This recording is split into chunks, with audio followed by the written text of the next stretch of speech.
PUBG पागल। बाबा PUBG के पीछे बड़ा पागल था। हर वक्त सिर्फ पबजी ही खेलता रहता था। खाते वक्त, चलते वक्त, बाथरूम पे बैठ के, चाय पीते हुए, खाना खाते हुए, टीवी देखते हुए वो सिर्फ पबजी ही खेलता था। एक दिन वो कार चलाते चलाते पबजी खेल रहा था। हाँ, मरा, मर मर मर, ये मरा, ये भी मरा, हाँ हाँ ये भी मरा। अरे ये 1 बज गया, इसको मारूंगा ना तो 20 हो जाएंगे। आजा आजा, आज तुझे मार ही डालूंगा, आजा। यस, इतने में उसका गाड़ी का एक्सीडेंट हुआ और वहीं पर उसका निधन। इसके बाद उसका आत्मा नरक आ पहुंचा। नरक में उसके 4 दोस्त मिल गए, रवि, हिमांशु, फिरोज और अशोक। अरे तुम लोग इतने दिल से कहां गायब थे? कोई भी ऑनलाइन में नहीं दिखा तो मैंने सोचा आज तुम लोग को फोन कर लूंगा। भाई कई दिन हो गए हम तुम्हारे नेटवर्क में नहीं थे, पर आज तुम खुद ही हमारे नेटवर्क में आ गए हो। अरे यार, पबजी खेलने के लिए नेटवर्क का क्या चुनाव करे? तो चल खेलते हैं। फिर सारे मिलकर पबजी खेलने लगे। ए, तूने कितने लोगों को मारा? मैंने 10 लोगों को मारा है।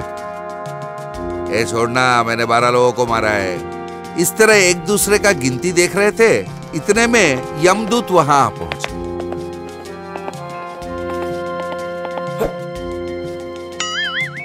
ए, देख यमदूत आ रहे हैं, कहकर उसने फोन अपने पीछे की तरफ छुपा ली। अरे वो सारे भी हमारे ही टीम के हैं। अरे क्या, ये यमदूत भी पबजी खेलते हैं क्या? क्या बोल रहा है यार, यहाँ जितने भी लोग हैं सारे खेलते हैं। तू खेलता जा मुन्ना, खेलता जा। वो सब मिलकर पबजी खेलने लगे। इतने में यम धर्मराज खुद वहां पहुंचे। आइए आइए यम धर्मराज जी, चलिए सब मिलके पबजी खेलते हैं। ऐसा कहते हुए वो जाकर यम धर्मराज के कंधे पे अपना हाथ रख दिया। ए पापी, तेरी इतनी हिम्मत, मुझसे मेरे ही साथ तू मस्खरा करेगा? यमदूतो, इसे और इसके सारे दोस्तों को ले जाओ और उबलती हुई तेल में इन्हें भुनो। उसके बाद नरक में जितने भी दंड है, सारे दंड का मजा इन्हें चखाओ। यमदूत बाबा और उसके दोस्तों को ले गए। फिर उबलती हुई तेल में उन्हें डुबोकर बाहर निकाला। बाहर निकलते ही बाबू ने अपना सेलफोन देखा। अरे मैंने सोचा था उबलती हुई तेल में डालेंगे तो सेलफोन खराब हो जाएगा, कुछ नहीं हुआ। बहुत खुश होकर वो फिर से पबजी खेलने लगे। यमदूत अचंभित हो गए। इस बार सारे दोस्त उल्टा सोकर पबजी खेल रहे थे। अरे आजा आजा, मारूंगा तुझे हूँ। अरे इसकी मौत तो मेरे हाथों लिखी है, आजा आजा। अरे शिट, वो चिल्ला चिल्ला के खेल रहे थे और इधर उनके पीठ पर से हाथियों को चलाया जा रहा था। तो वो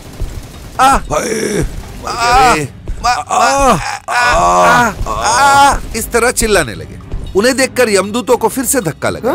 इसके बाद उन्हें ले जाकर भालों से कुरेदने लगे।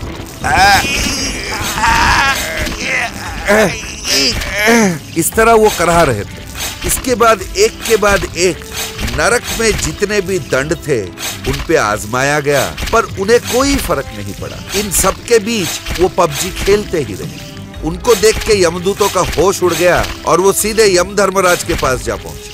यम धर्मराज, क्या हुआ? क्यों चिल्ला रहे हो? प्रभु, उन पापियों को सारे दंड दे दिए, फिर भी उनको कोई फर्क नहीं पड़ा। कम से कम उनको दर्द तक महसूस नहीं हुआ। ये सुन के धर्मराज के होश उड़ गए।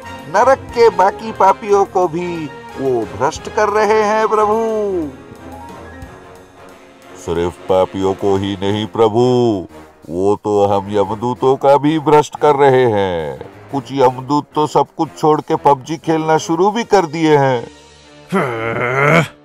वो पापी यहाँ रहेंगे तो सब कुछ नष्ट हो जाएगा, सारे यमदूत भ्रष्ट हो जाएंगे। उन्हें और एक भी क्षण नरक में रखना जोखिम की बात है। यमदूतों, उन्हें अभी इसी वक्त उनकी अपनी दुनिया में वापस भेज दो।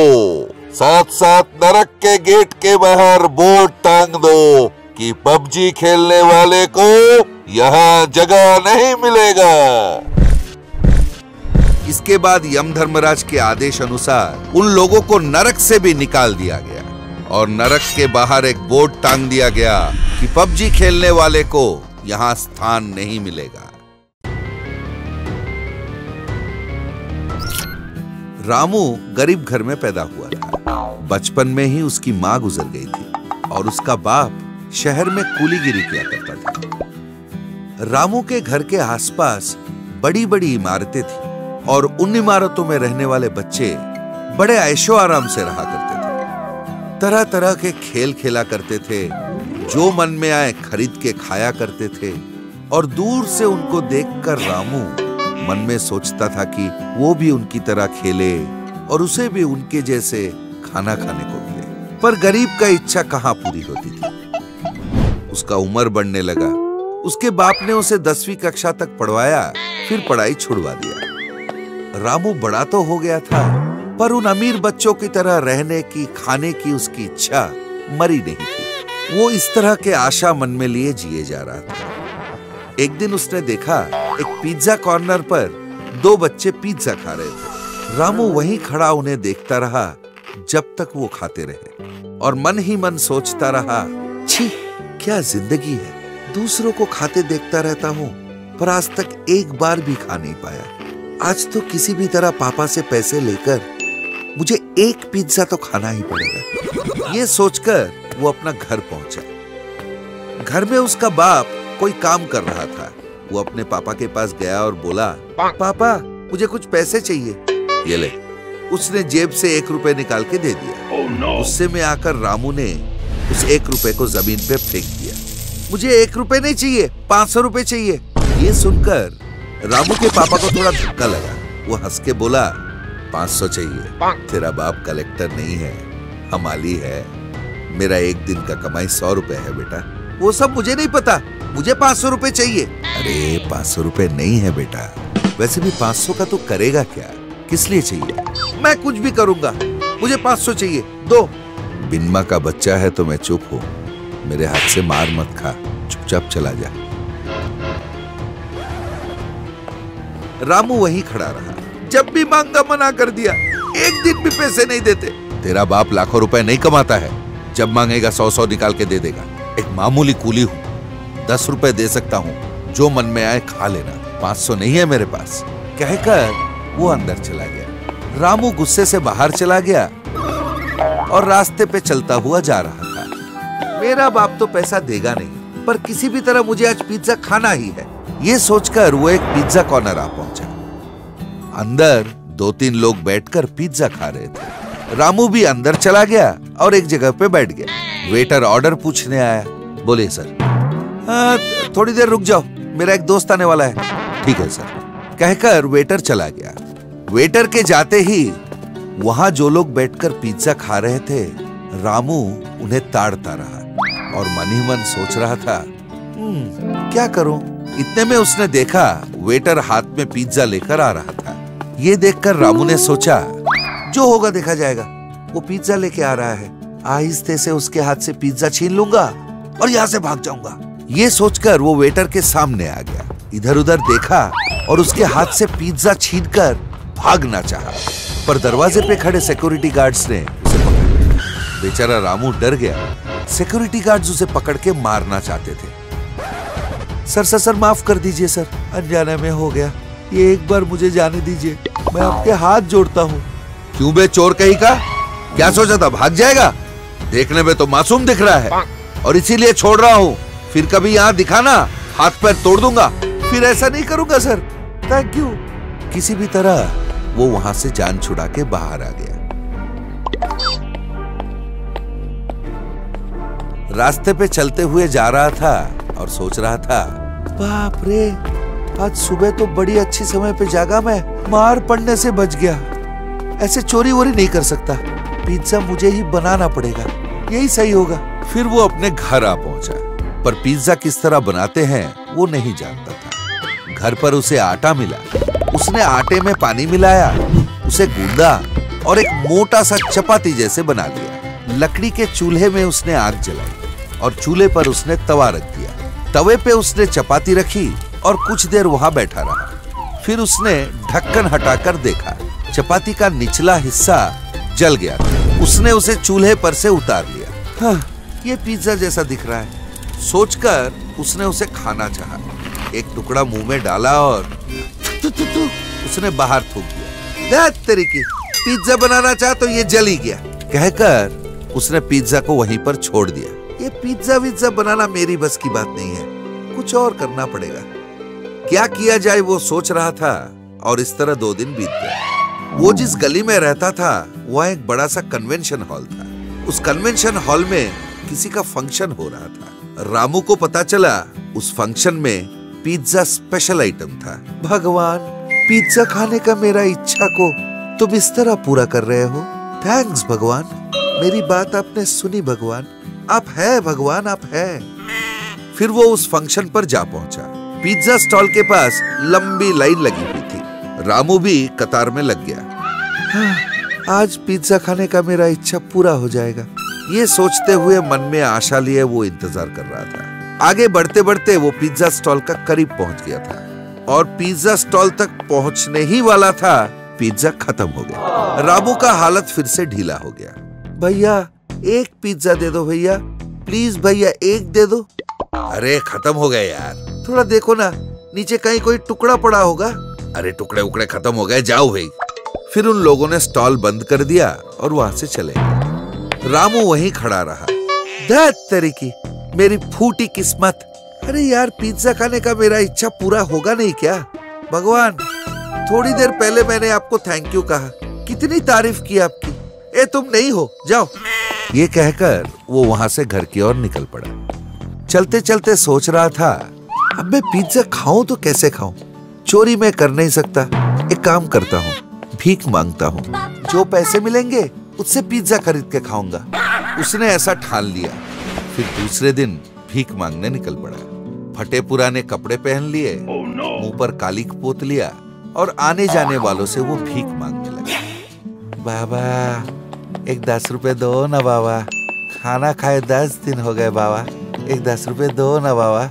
वो भीख मांगने की बड़ी कोशिश कर रहा था पर उसे 1 पैसा नहीं मिल रहा था। तब उसने सोचा, अरे यार 1 रुपए नहीं मिला, क्या करूं? ऐसा शायद कोई पैसे देंगे नहीं। मैं लंगड़े का एक्टिंग कर लेता हूँ और लंगड़ाते लंगड़ाते भीख मांगता हूँ। ये सोचकर वो लंगड़ाने लगा और भीख मांगने लगा। बाबू पैर खराब है बाबू, 2-4 रुपए दे दो बाबू। तुम 10 रुपए दोगे, ऊपर वाला 100 रुपए देगा बाबू। वो भीख मांग रहा था। एक आदमी अपने जेब में से 10 रुपए निकाल रहा था और ये देखकर रामू खुश भी हो रहा था। वो आदमी 10 रुपए रामू के हाथ में रखने ही वाला था, पीछे से एक आवाज सुनाई दिया। रामू क्या कर रहा है? ये क्या हुलिया बना रखा है? चौंक कर रामू पीछे मुड़ के देखा। वो हक्का बक्का रह गया। थोड़ी दूर पर उसके पापा खड़े थे। पापा को देखते ही वो डर गया और सीधा दौड़ा वहां से। दौड़ते दौड़ते वो अपना घर आ पहुंचा। थोड़ी देर बाद उसके पापा भी घर आ पहुंचे। रामू डर के मारे कमरे के एक कोने में छिपकर बैठा था। गरीब हूं पर कभी भी भीख नहीं मांगी मैंने, पर तू लंगड़ा बनकर रास्ते पर भीख मांग रहा था। किसके लिए? सिर्फ एक पिज्जा के लिए। अरे कहीं मजूरी करके 2 रुपए कमा लेता और पिज्जा खा लेता। मेरी इज्जत की धजियां उड़ा दी तूने। ये कहकर उसके पापा घर से निकल के चले गए। पापा के जाने के बाद रामू ने सोचा, ये बात भी सच है, मैं कोई काम करता हूँ, 2 रुपए कमाता हूँ और फिर पिज्जा खाता हूँ। दूसरे दिन से वो अपने पापा के साथ कूलीगिरी करने निकल पड़ता। हफ्ता भर उसने काम करी।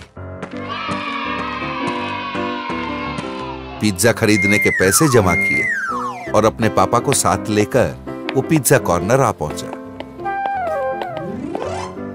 जब रामू चोरी करना चाहता था, जिन सिक्योरिटी गार्ड्स ने उसे पीटना चाहा, आज वही सिक्योरिटी गार्ड्स उसे सलाम करके अंदर जाने के लिए दरवाजा खोल रहे थे। अंदर जाकर वो ठाठ से बैठा। वेटर आया। बोले सर, एक चिकन पिज्जा, 2 कोल्ड ड्रिंक। लाता हूं सर। वेटर ऑर्डर लाकर रामू के सामने टेबल पर रख दिया। रामू मन में सोचा, इतने दिन बाद पिज्जा खाने का मेरा इच्छा पूरा हो रहा है, और ये पिज्जा खाने के लिए मैं चोरी करना चाहा, भीख मांगी मैंने। रामू के पापा उसकी मन की बात समझ गए। तेरा इच्छा बड़ा शक्तिशाली था बेटा, इसलिए तूने इतने कोशिश किए, आखिरकार काम करके 2 पैसे कमाए और पिज्जा खाने बैठा। जिंदगी में भी इसी तरह अपने हाथ पैर चलाकर पैसे कमा और आगे बढ़। ठीक है पापा, कहकर उसे पिज्जा खाने को मिला तो वो मजे ले लेकर पिज्जा खाया।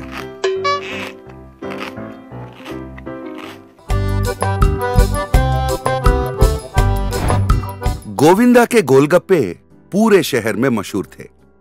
जो भी एक बार खा लेता वो बार बार वापस आता। सुन, चल यार, गोविंदा भैया के यहां गोलगप्पे खा के आते हैं।